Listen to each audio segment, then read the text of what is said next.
मेरा नाम अरविंद है और यह एक सच्ची घटना है। हम एक शहर में रहते हैं और हमारे पास कई किराएदार हैं। मैं 45 साल का हूं और मेरे 2 बच्चे हैं। उस दिन मेरी पत्नी और बच्चे कुछ दिनों के लिए मायके चले गए थे, इसीलिए मैं घर पर अकेला था। घर में कोई न होने के कारण मैंने खिचड़ी बनाने का फैसला किया। मैंने बहुत सालों बाद खिचड़ी बनाने की तैयारी की और प्रेशर कुकर में सामग्री डालकर ढक्कन लगाने की कोशिश करने लगा, लेकिन यह नया कुकर था और मैं इसका ढक्कन ठीक से बंद नहीं कर पा रहा था। मेरी पत्नी को इसकी जानकारी थी, लेकिन किचन के काम से मेरा दूर दूर तक कोई वास्ता नहीं था। आखिरकार मैंने गैस बंद कर दी और देखने के लिए बाहर आया कि क्या कोई महिला किराएदार मदद कर सकती है। मध्यम कमरे वाली आंटी भी बाहर गई हुई थी। सामने वाले कमरे में रश्मि और उसकी बहन गीता रहती थी। दोनों 18-19 साल की कॉलेज स्टूडेंट थीं, जो 2 साल से हमारे यहाँ किराए पर रह रही थीं। मैंने कभी उनसे बात नहीं की थी, लेकिन आज मजबूरी में मैंने उनका दरवाज़ा खटखटाया। रश्मि ने दरवाज़ा खोला और मुझे देखते ही उसके चेहरे के भाव बदल गए, क्योंकि मैं पहली बार उनके दरवाजे पर आया था। मैंने उससे कहा, आज घर पर कोई नहीं है और मैं खिचड़ी बना रहा हूँ, लेकिन कुकर का ढक्कन बंद नहीं हो रहा। क्या तुम मेरी मदद करोगी? रश्मि मुस्कुराई और तुरंत हाँ कहकर मेरे पीछे पीछे घर में आ गई। तभी मुझे एहसास हुआ कि मैंने शॉर्ट्स पहन रखे हैं और अकेले होने पर एक लड़की को बुलाना ठीक नहीं लगा, लेकिन मेरे पास कोई विकल्प नहीं था। वह किचन में गई और ढक्कन लगाने की कोशिश करने लगी। मैंने उसे असहज न महसूस करवाने के लिए किचन के दरवाजे के पास ही खड़ा रहा। रश्मि ने काफ़ी कोशिश की, लेकिन उससे भी ढक्कन नहीं लग पा रहा था। तभी उसने मुझे पास बुलाकर कहा, चलिए हम दोनों मिलकर कोशिश करते हैं। उसने नीचे से कुकर पकड़ा और मैं ढक्कन लगाने की कोशिश करने लगा। तभी मेरी नज़र उसके टाइट शर्ट पर पड़ी। मेरी लंबाई ज़्यादा होने के कारण मैं उसके आकर्षक फिगर को देखने लगा। मेरे अंदर एक अजीब सी हलचल होने लगी। मैंने खुद को संभाला और आखिरकार ढक्कन लग गया। मैं दरवाजे के पास वापस आ गया, लेकिन अब मेरी नज़रें रश्मि से हट नहीं रही थीं। उसने काली लेगिंग और लूज नेक वाला लाल शर्ट पहन रखा था। उस युवती को देखकर मेरे मन में भावनाएं उमड़ने लगी। मैं चाहता था कि उसे गले लगाऊं, लेकिन मैंने खुद को रोक लिया। खिचड़ी गैस पर चढ़ गई और रश्मि जाने लगी, लेकिन मैंने उसे धन्यवाद देते हुए थोड़ा रुकने को कहा। उसने मेरे साथ कुछ देर बातें की और मैं उसकी तरफ देखता ही रहा। जब वह चली गई तो मैं उसके ख्यालों में खो गया। कुछ देर बाद मुझे याद आया कि मैं खिचड़ी में नमक डालना भूल गया हूँ। मैं दौड़कर किचन में गया और गैस बंद की। मजबूरी में मुझे फिर से रश्मि को बुलाना पड़ा।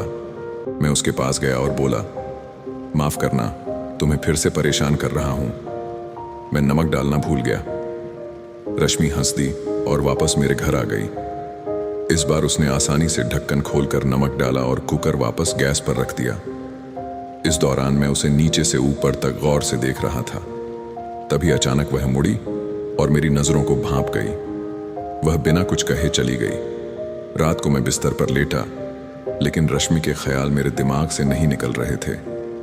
मैं उसके बारे में सोचते सोचते बेचैन हो गया। मैं उससे फिर बात करना चाहता था।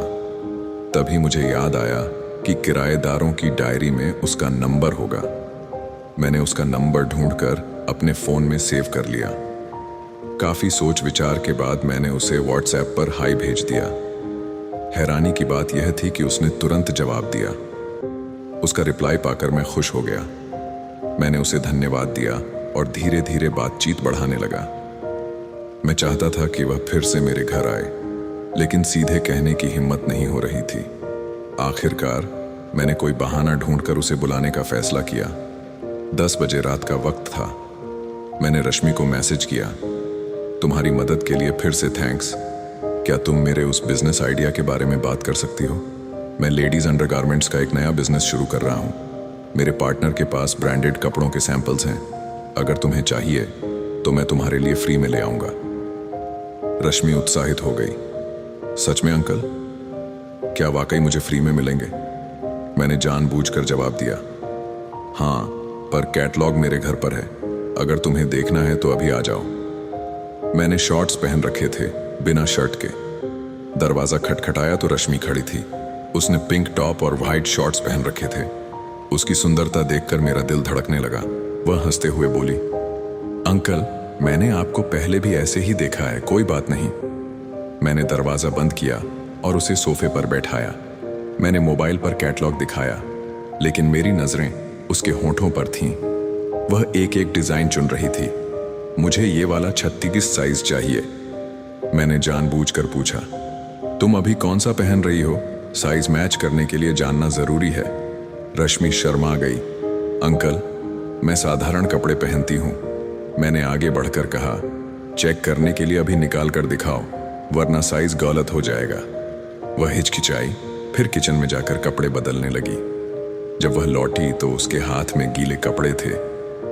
ये गीले हैं इसलिए। मैंने उन्हें छू कर देखा और सांसों में भर लिया। रश्मि ने मुझे ऐसा करते देख लिया। वह रुकी, फिर अचानक बोली, अंकल, मैं जानती हूं आप दोपहर से मुझे देख रहे हैं। मैं घबरा गया, लेकिन तभी उसने कहा, मैं 18 साल की हूं।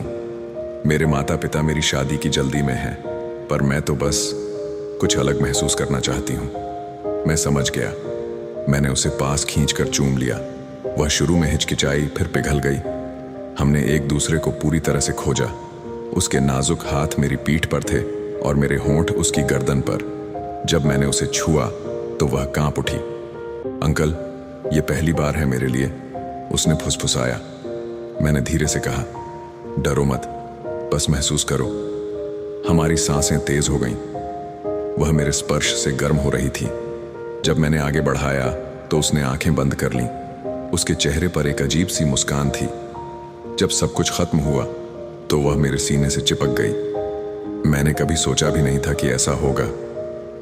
मैंने उसके बालों को सहलाते हुए कहा, तुम चाहो तो यह रिश्ता चल सकता है। वह मुस्कुराई और फिर चुपचाप अपने कमरे में चली गई। वो रात बीत गई, लेकिन उसकी खुशबू, उसकी सांसें और वो एक पल मेरे मन में हमेशा के लिए बस गए। अगले दिन सुबह दरवाजा खोलते ही मेरी नजर उसके कमरे की ओर गई। दरवाजा बंद था, पर दिल में एक दरवाजा खुल चुका था। क्या यह बस एक पल की कमजोरी थी, या एक ऐसा रिश्ता जो उम्र भर साथ चलेगा? रश्मि ने एक मैसेज भेजा, कल रात बहुत कुछ बदल गया अंकल। क्या आप भी वही महसूस करते हैं जो मैं? मैंने बिना कुछ सोचे टाइप किया, हाँ, पर यह रिश्ता दुनिया से छुपा कर रखना आसान नहीं होगा।